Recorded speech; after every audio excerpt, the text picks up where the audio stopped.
and police harassment simply for asking questions of this government or choosing to voice an opinion on the state of affairs in our country.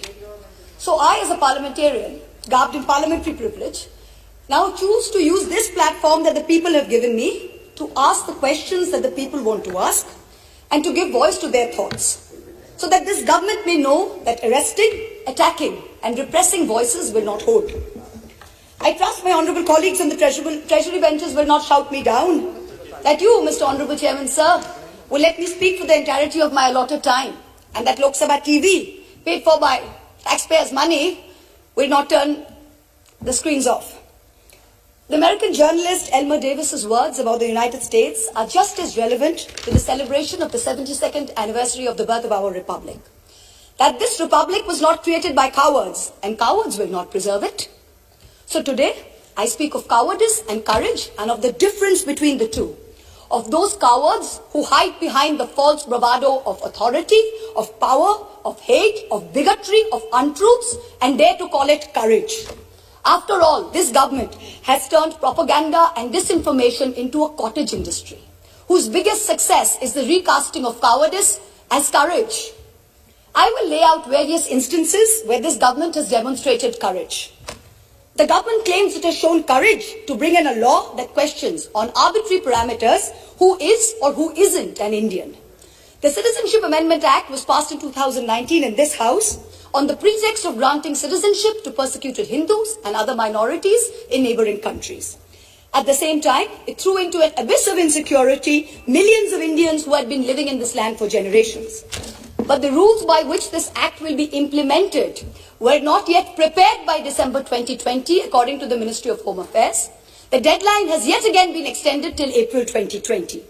If indeed this government cares so much for those persecuted in neighbouring countries, why does it miss deadline after deadline to notify these rules? And meanwhile, very many of us have mustered the courage to tell the government, "Kagaz nahi dikhayenge." Trying to exert central influence over Shantiniketan, Tagore's haven, is not enough to change your colours. Only a small portion of Jana Gana Mana was adopted as our national anthem. I urge the government to read the rest of it. Maybe it will help you understand Tagore, as you call him, and Bengal a little better. My colleague, the respected floor leader of the Congress party, happened to also quote these very words. But I think repeating them over and over again would do our nation some good. Ahoraho tabo ao bhan procharito shunitabo udaro bani. Hindu, Bauddha, Sikh, Jain পারসিক মুসলমান ও খ্রিস্টানি পূরব পশ্চিম আসে তব সিংহাসন পাশে গাহে প্রেমহার হয় গাথা জনগণ ঐক্য বিধায়ক জয় হে. Hail unity, hail religious diversity. The courage to make India, the world's greatest democracy, into a virtual police state whereby a single dubious complaint, both an eminent member of this House as well as one of India's most veteran journalists, is charged with sedition. The courage to try and take over every state government by hook or by crook, whether you have won the popular mandate or not. You claim you are wedded to constructive cooperation and cooperative federalism. Instead of partnering with state governments, you try and muscle them out at every opportunity. Does the ruling party wish that its legacy be that it governed the largest democracy in the world, or that it imposed a one-party rule in India? Ask yourselves. The courage to announce a national lockdown at only 4 hours' notice, causing untold misery, countless deaths, the sight of thousands walking for hundreds of miles with no food or money. This government spent less than 2% on social transfers, in contrast to OECD countries who spent 20%, and 6% which was spent by middle-income countries. The courage, no, the brazen audacity to announce an economic rebound. India was the single worst performer among developing countries in the year 2020. Even if we believe this government's economic survey, the economy was lower by 7.7% in 2020 and will rise by 11% in 2021. So in effect, by 2022, that is over a 2-year time span, the economy will be flat, just at the 2019 GDP number. The survey proclaims that growth is the biggest poverty alleviator. Honourable members of this House, we are going to have no growth for 2 whole years. I don't understand the celebration. I come from a rural constituency and a source for migrant workers. The distress in the MSME sector is real. This rebound is one where large, strong enterprises have become stronger. It is not V-shaped, it is K-shaped. 1% of rich and successful citizens have become richer, and the pains of the MSMEs have only increased. The government had the courage to say that it gave 1,13,000 crores via the direct benefit transfer scheme, only to take the same money away from those very same people and the middle class in the way of increased cess on petrol and diesel. We are not a nation that is growing and sharing its wealth. We seem to be a nation that is only finding ways to share our poverty. The hype today is that post-budget, the Sensex jumped. In a country where only 6 crore people pay taxes, only 4.6% of the total population, how many do you think are invested in the Sensex that they should jump for joy when the Sensex jumps?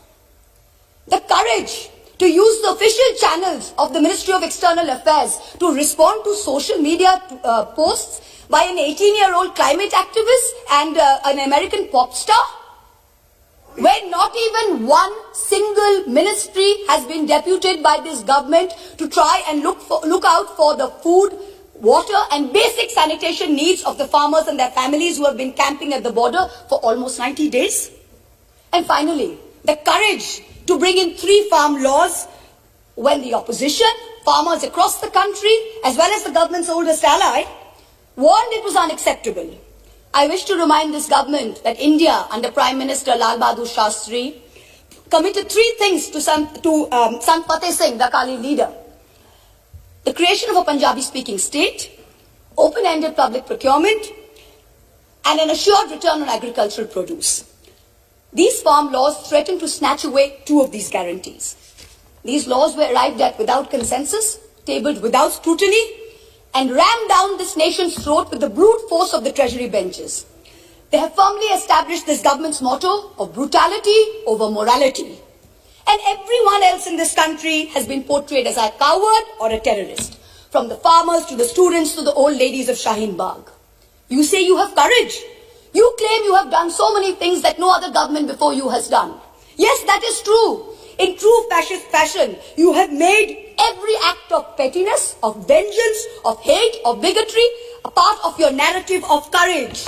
The reason no one has done it before you is not because no one had the courage, but simply because it was not the right thing to do. Has that thought ever struck you? And India's tragedy today is not just that her government has failed her, but that her other democratic pillars, the media and the judiciary, have failed her too. Lord Hayne, the Labour peer, said in the House of Lords, what is the point of being a member of Parliament, either in the Commons or in the Lords, if you don't discharge your responsibilities? And, where appropriate, use the privileges that you have in order to promote justice and liberty. So today, like a true child of Bengal, I will stand here and be courageous. Trust me, Mr. Balu, we have not lost the fighting spirit. Even though the government spin factories will later portray it as cowardice or even plagiarism, I will lay out a few home truths by using my parliamentary privilege that guards me from charges of sedition and contempt for anything I say in this House. And Mr. Law Minister, sir, if you're present on the premises, with all due respect, this time you have neither the right to shut me up nor to try and get my words expunged from the record. The sacred cow that was the judiciary is no longer sacred. It stopped being sacred the day a sitting Chief Justice of this country was accused of sexual harassment, presided over his own trial, cleared himself, and then proceeded to accept a nomination to the upper house within 3 months of retirement, replete with Z+ security cover. The judiciary stopped being sacred when it chose to squander the greatest opportunity that any bench of the highest court of this land has ever seen to reinforce the founding principles of our democratic republic and to uphold the rights enshrined in Part 3 of our constitution. Instead, it let Mausa. 1 second, please. Please, Mau. He cannot discuss. Please, in the House. Please, you wait. And Nishikant is a point of order. The minister is on his legs. Please, 1 second, please. Yes, Minister. 352(5). 352 point of order, 352(5). Yes. Premchandra ji. She cannot discuss. 352(5). The Chief Justice, the conduct of the Chief Justice of India. Let the minister Here. Without giving the prior notice and approval of your chair.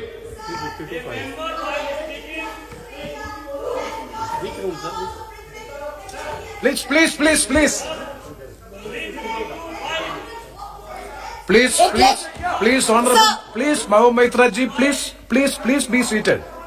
Please be seated. This house is run by the rules and procedure. When a member seeks a point of order, definitely it is a right of the member. So I have to hear them, and I will pass the order, pass the rulings. Please. 352(5). A member while speaking shall not reflect upon the conduct of a person in high authority unless the discussion is based on a substantive motion drawn in proper items. Chief justice of India को हम लोग यहाँ discuss कर रहे हैं sir. Chief justice of India, Bharat के राष्ट्रपति ने उस आदमी को नॉमिनेट किया है, भारत के राष्ट्रपति के ऊपर डिस्कशन कर रहे हैं सर। और यदि इसी तरह से चलता रहा तो इस डेमोक्रेसी का बाजा बच जाएगा। इसीलिए कि उन्होंने राम मंदिर का judgement. See. Yes, I am. Yes. Yes, please. Please, Saugat Rai ji, please.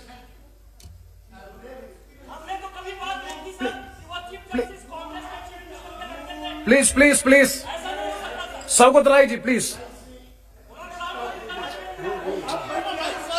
Please. Hey, please. चार बार नहीं सर, हमें Saugat Rai ji, आप सर आप बोलिए ना, आप बोलिए. That member is shouting. Please. Sir, Under what rule? honorable member under 352(5). Oh, please. I am going for an explanation.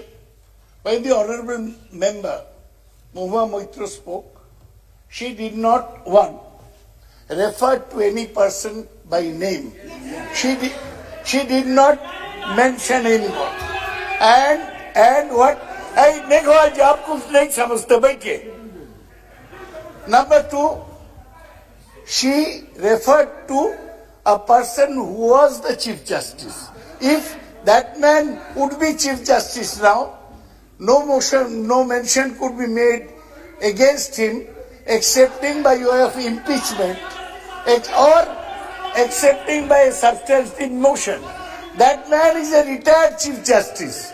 He is not a man in high authority, and his name has not been mentioned. Not one word of what Mahua said should be expunged.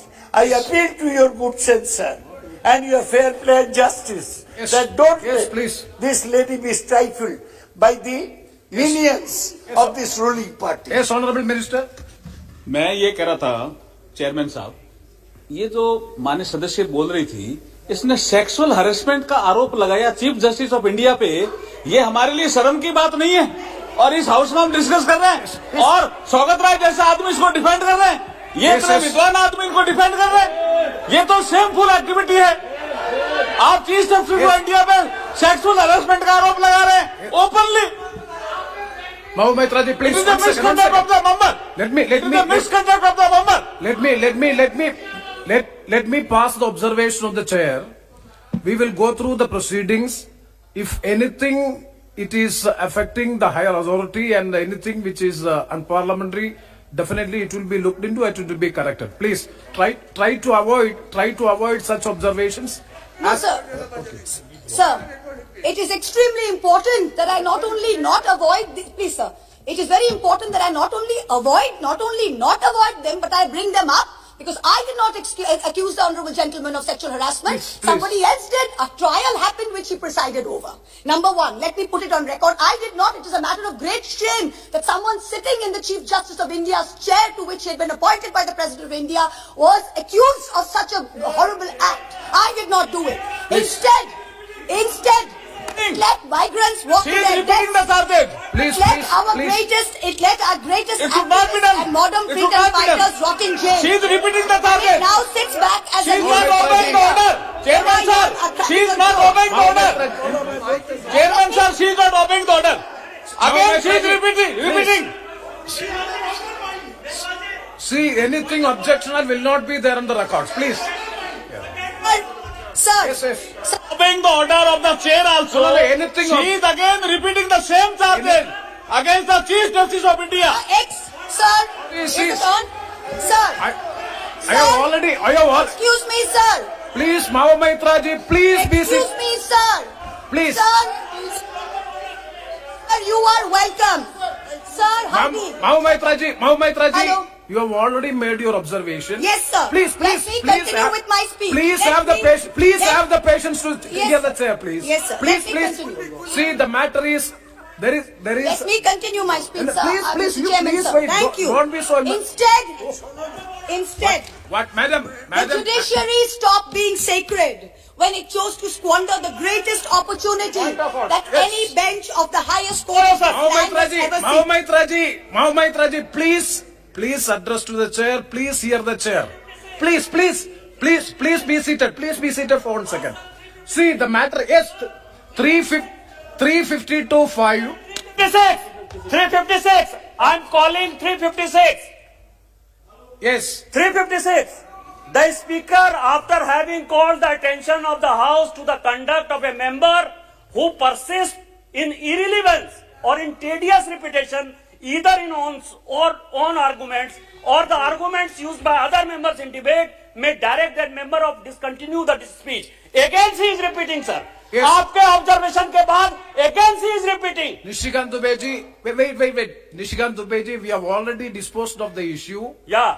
See, if anything objectionable to the higher authority regarding the Chief Justice, any allegation is there, please. Definitely the chair will go through. Please. The chair will go through the proceedings. If anything is objection, definitely it will be expense. Yes, please continue and please don't repeat it. Sir, the judiciary stopped being sacred when it chose to squander the greatest opportunity that any bench of the highest court of this land has ever seen, to reinforce the founding principles of our democratic republic and to uphold the rights enshrined in Part 3 of our Constitution. Instead, it let migrants walk to their deaths, it let our greatest activists and modern fighters rot in jail, and it now sits back as a mute spectator when our young are prosecuted for cracking a joke. The judiciary seems to have forgotten the constitutional principle of separation of powers, that Parliament and Parliament alone can legislate. If something is bad in law, then the courts can strike it down or stay it on grounds of unconstitutionality. But unless it is so, the courts must do nothing. The government alone must face the consequences. If the government has brought in the farm laws which are not acceptable to people, then either the government will repeal the laws or the courts or the people will vote the government out. We urgently need the sagacity and courage shown by the High Courts during the emergency when they delivered ADM Jabalpur and like decisions. The Supreme Court unfortunately is failing the common citizen and is being perceived as protecting the privilege and ironically only itself. A very large section of the Indian media has plummeted to new depths, both in terms of lack of factual reporting as well as the total absence of journalistic ethics. And yet, even when the bar is so low, the WhatsApp chat leaks detailing correspondence between a large government-leaning media channel and the head of the TV ratings agency expose the utter filth and the crony capitalism that ironically this government claimed to be saving us from. What is left of the resilient media is being targeted with the provisions of the UAPA and other draconian laws. You keep taunting the Congress about the emergency, but India today is in a state of undeclared emergency. But the government has miscalculated. There is a fundamental difference between cowardice and courage. The coward is brave only when armed with power and authority. The truly courageous can fight even when unarmed. Do not forget this. Do not forget this when you tell the authorities in Ghaziabad to clear the protest site overnight with the help of the police and the bureaucracy. You are not being courageous. You're a coward wielding power. The truly brave came in droves from villages wielding nothing but the belief that their cause is just. Only They one were speaker? propelled. One speaker. They were propelled by the spontaneous tears of their leader, not by the force of their water cannons. Do not forget this when you block the roads and cut the internet off in 17 of Haryana's districts. You are not being brave. You are a coward wielding power. The state of Haryana gives 10% of India's air force and contributes to 11% of the total strength of the Indian Navy. Its people can neither be termed anti-national, nor terrorists, nor gaddars. Do not forget this. When a peaceful 60-day movement is insidiously hijacked and then you slap FIRs on Punjab's farmers. You are not being courageous. You're a coward wielding power. Bhagal Singh and Jassa Singh Ahluwalia, leading their missiles, captured Delhi way back in 1783 from the Mughals. Their descendants do not lead a lesson in courage from those who captured Delhi only in 2014. Tagore, in his poem, Bondi Bir, the Captive Warrior, an ode to Sardar Banda Singh Bahadur, wrote, এসে শেষে একদিন জীবন মৃত্যু পায়ের ভৃত্য চিত্ত ভাবনাহীন এসে শেষে একদিন that momentous day has arrived. In the 125th year of Subhash Chandra Bose's birth, the central government has made every attempt to hijack Netaji's legacy and weave it into their own fake, narrow narrative of courage. But this nation needs to know that Netaji had two clarion calls, both embodiments of his courage and his spirit. One was the salutation, Jai Hind. Today this government has replaced this national greeting with a narrow religious chant that it uses as a war cry to heckle, to bully, and to always remind the minority about who's in charge. Netaji's second call was Delhi Chalo. Chalo Delhi. This government falls over itself to pay lip service to Netaji. But in truth, you block the borders in Singhu, in Ghazipur, in Tikri with walls and spikes for all those who actually want to come to Delhi to tell you that much like Subhash Chandra Bose, they too will not accept any halfway house. Netaji told us never to lose faith in the destiny of India, and it is not India's destiny to be ruled by cowards. The time has come for us all to show courage. Please conclude. गिरते हैं शहसवार मैदान जंग में, वो तिफिल क्या गिरे जो घुटनों के बल चले? Repeal or nothing. Thank you. Very good. Shri PV Mithun Reddy, thank you very much. Thank you, sir, for letting me talk on the motion of thanks to the President's address. Sir, I would like to bring to your notice